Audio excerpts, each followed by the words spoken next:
Hey everyone, and welcome back to my random video today. It's just going to be basically me all over the place because I recorded this a minute ago, but Rosalind did send me some PR. So when I did their other video, like when I did that 2-minute video of how I apply their press-ons, they're like, well, you didn't do a design. I was like, well, there's part 2, but if you guys want to send me more gel polish, then go for it. So they did.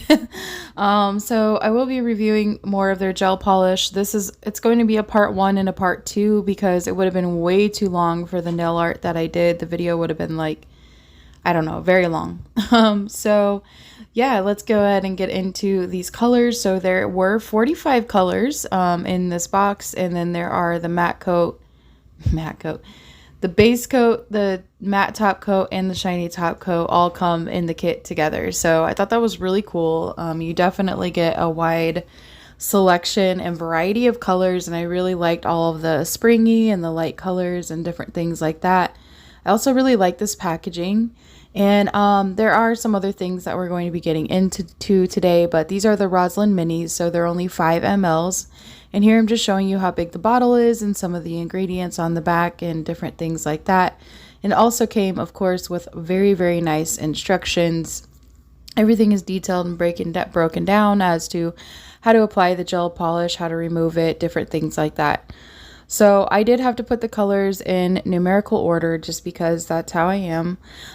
So this is me. I always think it's fun to watch things like this, like when people speed up their videos and they're organizing things. Like, I don't know why, but I just found it satisfying. So I left that part in the video, and it did take up quite a bit of room on my nail desk. So yeah, and you can just see like the vibrancy of the colors and how many different options that you have, and I just really love it.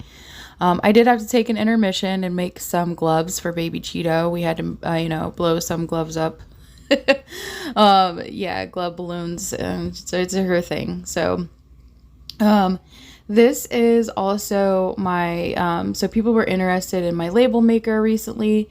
And so I thought I would show you in this video along with some delicious food. My fiance was like, when are you going to post the video that shows the hamburger that I made for you? So this is it. You can see I have some pre-made labels in my app on my tablet.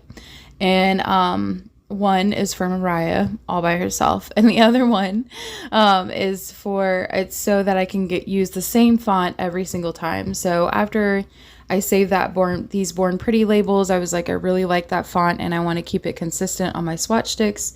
So yeah, I just saved that template. Anytime you make a template with this label maker, it's really, really cool. I also like the fact that I kind of explained it in my last video. On the side of each box, there are one of those little IDs that you can scan. Once you scan the little QR code, it pulls up the label for you, so you don't have to go through like this long list of label options that they have for this printer. So this is the Phomemo D30 is the name of the printer. And for labels, this is perfect for me. So you can see I stack two colors on the same label because of the width of the label and also the length. It does make it to where in this app you can do two, you could use one label per swatch stick if you would like, but I just end up cutting these in half, and I also show you that in a moment. And here I'm just kind of showing you what it looks like as it's printing out. So this is a thermal printer, so you actually don't have to buy ink. So that is one of my favorite things about it, is I don't ever have to worry about running out of an ink cartridge. And this is how I realized that this thing was like an uneven amount of colors, is because I was like, I can't put 2 on 1. Like one of them I had to print without an additional color on it. So yeah, I was like, that's really weird. But I still end up cutting in half just for consistency purposes. But this just helps keep my swatch sticks a lot cleaner, for sure. Like definitely a lot cleaner. And I have since, as you saw in my last haul video, I have bought clear or transparent labels, and I really like those as well. I prefer clear labels, but it came with these white ones, so I'm just kind of trying to use them up. And also now I remember like which ones have the white labels and which ones don't when I go to look for my swatch sticks. So here's my yummy food. We do have to eat a little bit healthier now, or more health conscious, but I'm not really mad about it because I really need to get myself together after having a few kids, and just to feel better. I mean, yes, I am overweight, but I'm not like my 600-pound life overweight. But I'd rather not be because I just want to feel better. It's not like an image thing, like where I care what people think about me and blah, blah, blah, blah. Like it is what it is. But and I don't mind being a chubby girl at all. And I've never, ever, ever been skinny. Being a little thick around the edges is okay or whatever for me personally. But the fact that I'm like just so overweight is like, ugh, I'm just like tired of myself, tired of carrying it around. So it's definitely time for some lifestyle changes. So I've kind of been working on that in the background and just being better and doing better. And I try to get my mind frame right, but work is still pretty stressful, that whole thing, and trying to stay kept up, but I'm getting there. But the next video will be nail designs and what I do with this polish. But in this video, I also wanted to show you a couple of more things. So not just how the polishes swatch and work. So we will get into that here in a minute. But for right now, I'm just showing you the base coat. So the base coat is actually a little bit thick, but I still enjoy it. And it's actually very clear. Some base coats can be a little bit cloudy, but this one is pretty clear and I really like that. And then I cure that for 60 seconds. And now I'm going in with my first coat of gel polish. And I cannot say enough good things about how this gel polish self-levels. Like, it is really, really nice. It's not too runny. It has a very nice consistency, and it's, yeah, like, just really nice. And I really enjoyed all these polishes, and all of the colors work the same. They all swatch the exact same. I didn't have any troubles at all with any of the polishes. Like, I made sure to go ahead and, of course, shake them up because you never know how long they've been sitting. But when I did cure, I always do 2 coats, and when I did cure, I didn't get any wrinkling. So yeah, that's always a bonus for me. And so because if your gel polish wrinkles, it's either one, you put the coat on way too thick. So I just do 2 really thin coats, and like this pink is pretty light and it is a little bit see-through, but it's still highly pigmented. After a couple of coats of this, it takes care of it. So yeah, really, really nice. And then the other thing I was really excited to try was their top coat.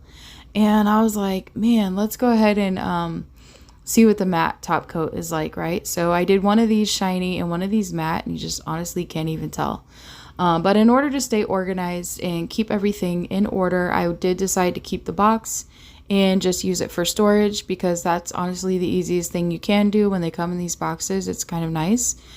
So if you have the room available to store them in the boxes, that's how I keep them. But yeah, you can't even tell that pink is matte, and it's just so nice, and your finger just glides right over the matte top coat, like very, very smooth and very, very pretty and very nice.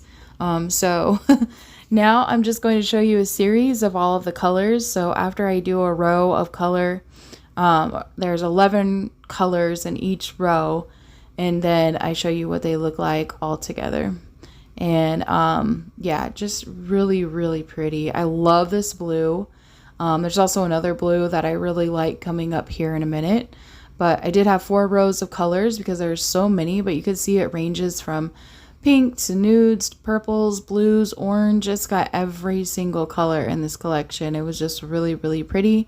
I also used my matte top coat on the last 5 colors there just to kind of show what that looked like a little bit more compared to some of these shiny ones. But like that blue number 402 was just so pretty and like see-through. It would be perfect for those the water design with the white gel polish and everything. So then after I swatched everything, I had to come up with a design because I was like, I haven't done any fruit nails on my channel like ever. I take that back. I did lemonade nails, but those were a long time ago and horrible. Let's just be honest. So I was like, what kind of flair can I add to the fruit nails? And I was like, let's do comic book fruit. Like, why not? So really excited about that design, and you guys will see that in my next video. But here is how I planned everything out. So I got this book off of Amazon a long time ago, and I really, really like it. It is very nice, and it helps me stay organized when it comes to doing designs like this. I don't use this book every time. I honestly freestyle a lot of my sets. I have an idea in my head and I just put it down on the nails, and then that, you know, we just go with the flow. I might change things up as I go along. But for something like this was very detailed, and I needed it to be like intricate because I decided to do 4 different types of fruit, and I just kind of wanted an idea of how I wanted to put it on the nail. Even though I technically drew this design out, yeah, I did not end up going or sticking to the plan because it looked cool in my mind, but it was hard for me to put what was on my mind and on the paper on the nail. I don't know how to explain it. I struggle with that a lot, though. Like, that's one of my creative flaws. Like, I just can't do it all the time, every time. But anyway, after I design the nails, I write down like the colors that I want, different things, how I want it to look. I kind of wanted it to look like someone was like biting into the fruit, and then it was like dripping down, but I didn't end up doing that. But they still turned out really cool. So you'll see that in my next video here. But then I went through and I wrote down, okay, so for this watermelon, I want this color for this color for that. So that way when I'm doing the design, I could just refer back to my notes and then write down or grab the colors that I wanted. And sometimes I did make a few changes to those colors, but I wanted to use as many colors out of this box as possible. So that's why I chose to go with 4 different fruit options. And so that way I could maximize like the amount of colors that I use. I honestly don't even know how many I ended up using because it was quite a bit. But yeah, we'll get into that in the next video. But thank you all so much for being here today and for spending time with me and seeing how I do things. And I will see you all in my thank you for being the best part of my channel. And I will see you all in my next video.